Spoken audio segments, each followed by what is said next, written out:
Well, for more perspective on Black-owned businesses, let's bring in Virginia Ali via Skype. She's the co-founder of Ben's Chili Bowl, an icon and staple restaurant here in Washington, D.C. Welcome to the show.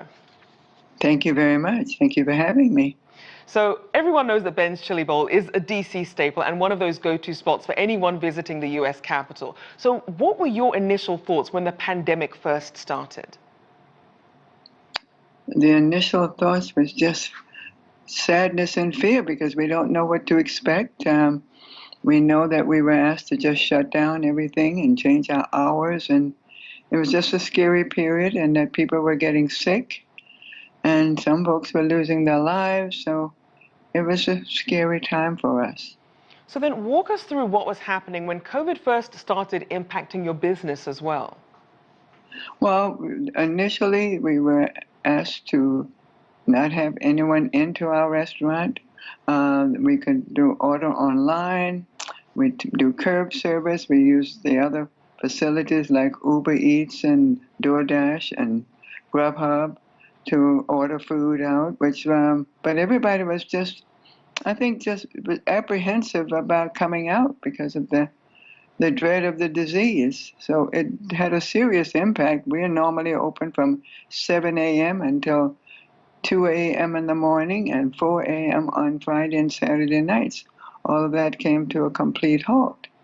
And of course, we had many reservations, actually record-breaking reservations for groups that come to our restaurant starting in March of 2020, that lasted up until now, that were unable to come. We had a larger list of reservations that we've ever had.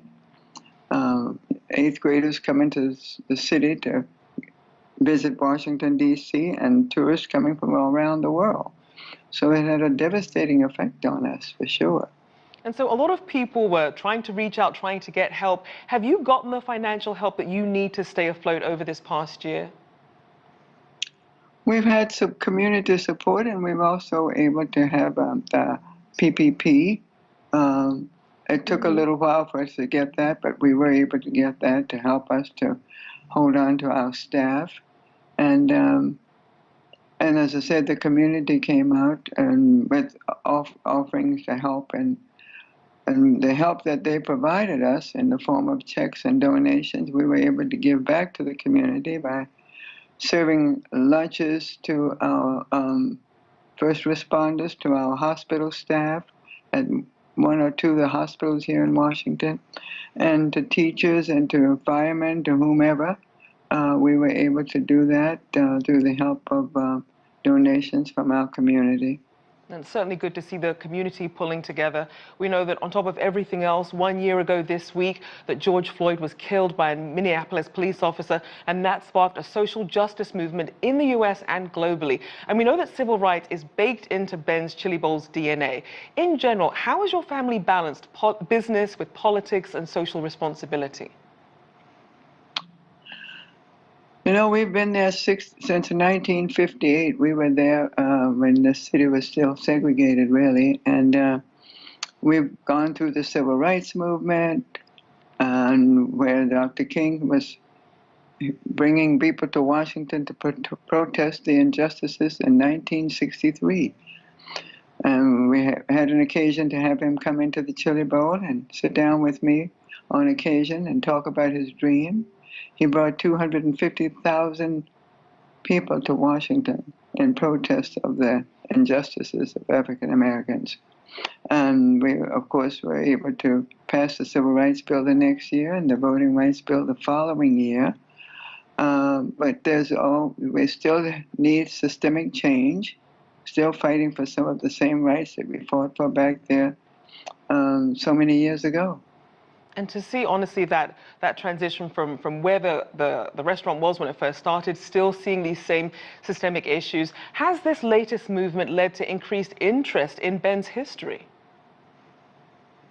How's it, the interest in the history? Well, as I said, we've endured so much for such a long period of time, and you know, we represent a African-American family-owned and operated business for 63 years.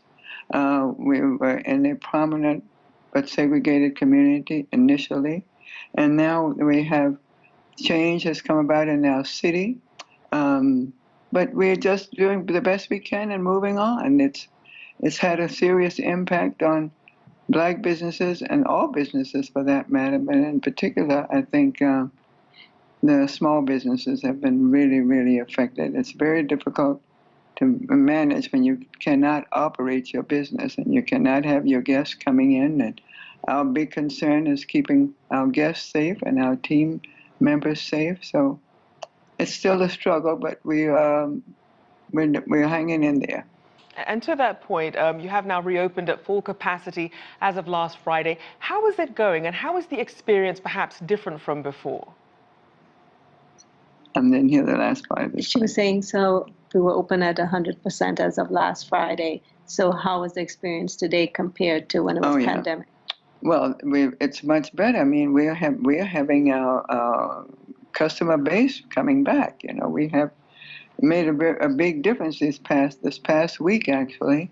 We now have opened to full capacity, and it makes a big difference. So we're improving each day, and I think it'll get busier as time goes on. We hope that the new normal will include our buses of tourists that come into us all the time. We have not yet reached that level yet, but I'm hoping that that's going to take place very shortly. So we're seeing a big difference in what we saw a month ago.